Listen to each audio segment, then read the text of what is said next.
నీకు వాగ్దానం ఇచ్చిన దేవుడు నమ్మదగినవాడు, నిన్ను విడువడు, నిన్ను ఎడబాయడు. ప్రభునామానికి మహిమ కలుగును గాక. ఈ మాటలు వింటే నీకు క్షేమం, సమాధానం. లేచి లేవగానే నువ్వెవ్వరితో మాట్లాడక ముందు ప్రభుతో మాట్లాడు. ఎవరిని కలుసుకొనక మునుపు ప్రభువును కలుసుకో. ఎందుకంటే నిన్ను విడిపించే దేవుడు, రక్షించే దేవుడు, నీకు మంచి కాపరిగా ఉండే దేవుడు ఆయన. చూస్తున్న ప్రతి ఒక్కరు లైక్ చేయండి, షేర్ చేయండి, సబ్స్క్రైబ్ చేసుకోండి. మీ ప్రాబ్లం ఏదున్నా మాకు తెలియజేయండి. తప్పకుండా మీ అందరి కోసం మేము ప్రార్థన చేస్తాం.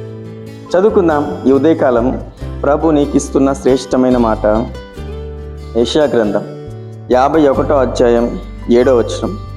నీతిని అనుసరించు వారులారా నా మాట వినుడి, నా బోధను హృదయమందుంచుకున్న జనులారా ఆలకించుడి. మనుషులు పెట్టు నిందకు భయపడకుడి, వారి దూషణ మాటలకు దిగులు పడకుడి. దేవునికి స్తుతి కలుగును గాక. చూడండి, దేవుణ్ణి అనుసరించేటప్పుడు, దేవుని రెక్కల కిందికి నువ్వు వచ్చినప్పుడు, ఆయన ఆశ్రయాన్ని నువ్వు కోరినప్పుడు ఎన్నో మాటలు వస్తాయి, ఎన్నో నిందలు వస్తాయి, అవమానాలు వస్తాయి. ప్రభువుకు ఎంత దగ్గర అవుతావో అవమానాలు ఎక్కువ రావచ్చు, కానీ భయపడకండి. ప్రభు నీ కాపరిగా ఉన్నా.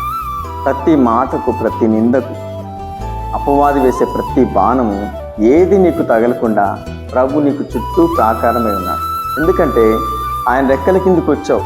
ఆయన నీకు ఏ బాధ రానివ్వడు, ఏ కీడు రానివ్వడు, ఏ అపాయం రానివ్వడు.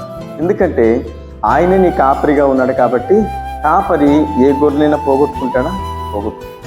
ఏ గొర్రెకు ఏ హాని జరిగినా కాపరి వెంటనే రియాక్ట్ అవుతాడు, స్పందిస్తాడు, వాటిని వెంటనే అక్కడి నుంచి పారదోలుతాడు.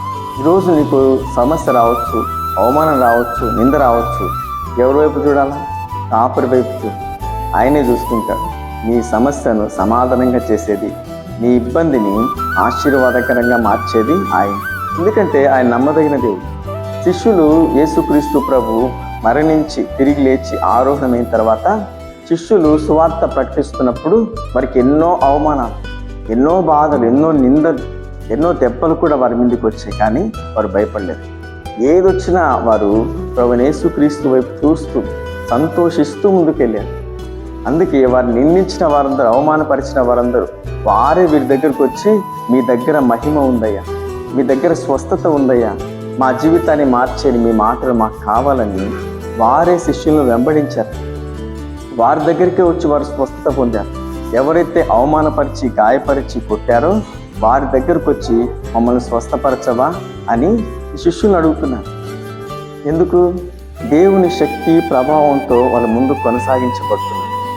అందుకే ఈరోజు ప్రభు నీకు ఇస్తున్నాడు అద్భుతమైన మాట.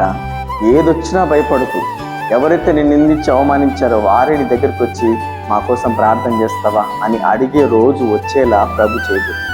ఎందుకంటే నువ్వు ఆరాధిస్తున్న దేవాది దేవుడు నీతో ఉన్నాడు. నీ ముందును నీ వెనకను ఆవరించు. ఈ మాట పట్టుకొని ప్రార్థించు, విశ్వసించు, నమ్ము. దేవుడు నీ అవమానాన్ని గౌరవంగా మార్చబోతున్నాడు. ప్రభు ఈ వాగ్దానం నీ జీవితంలో నెరవేర్చి ఈరోజంతా ప్రభు నీకు తోడే ఉండి నడిపించును గాక. ఆమె. కళ్ళు మూసుకొని ప్రార్థనలు ఏకీభవించండి. మీ అందరి కోసం నేను ప్రార్థన చేయబోతున్నాను. మహాపరిశుద్ధుడా, సర్వాధికారి, నీకు స్తోత్రములు నాయన. ఈ మాటలు వింటున్న ప్రతి బిడ్డలు ధైర్యం పొందుకోవాలి, స్వస్థత పొందుకోవాలి, నీ బలం పొందుకోవాలి. ఏదొచ్చినా స్ట్రాంగ్గా, బలముగా, నిత్యము నిలుచు సియోను కొండవలే దృఢంగా ఉన్నట్లు సహాయం చేయండి. ప్రతి బిడ్డలు విశ్వాసంలో వృద్ధి పొందించండి. నీ పాదాలను గట్టిగా పట్టుకునే నీ కృపతో, నీ శక్తితో, నీ అభిషేకంతో నింపమని ప్రార్థిస్తున్నాం. ఈ ఉదయకాలం మ్యారేజ్ డే, బర్త్డే జరుపుకుంటున్న బిడ్డలందరినీ దీవించండి, ఆశీర్వదించండి. నీ బిడ్డలు వెలుచు వస్తున్న ప్రతి మార్గంలో తోడుగా ఉన్నాయి. వివాహం కాని వారికి వివాహం జరిగించండి. జాబ్ లేని వారికి మంచి జాబ్ అనుగ్రహించండి. నీ బిడ్డలు చేస్తున్న ప్రతి ప్రయత్నంలో సఫలపరచమని ప్రార్థిస్తున్నాం. స్కూల్కు, కాలేజీకి వెళ్తున్న బిడ్డలందరికీ తోడుగా ఉంది. ప్రతి బిడ్డలు పనిబాట్లకు వెళ్తుండగా వారికి మార్గం అంతట్లో తోడే ఉంది. ఏ అపాయం రాకుండా, ఏ కీడు రాకుండా ప్రతి అపాయం నుంచి తప్పించి, ప్రతి కీడు నుంచి తప్పించమని ప్రార్థిస్తున్నాం. అయినా మీరే ప్రతి బిడ్డలకు మంచి కాపరిగా ఉంది. ఈ శ్రేష్టమైన మార్గంలో అయినా నీ కృపలో భద్రపరిచి కాపాడమని నజరేయుడైన యేసుక్రీస్తు నామములో ప్రార్థిస్తున్నాం పరమ తండ్రి. ఆమె.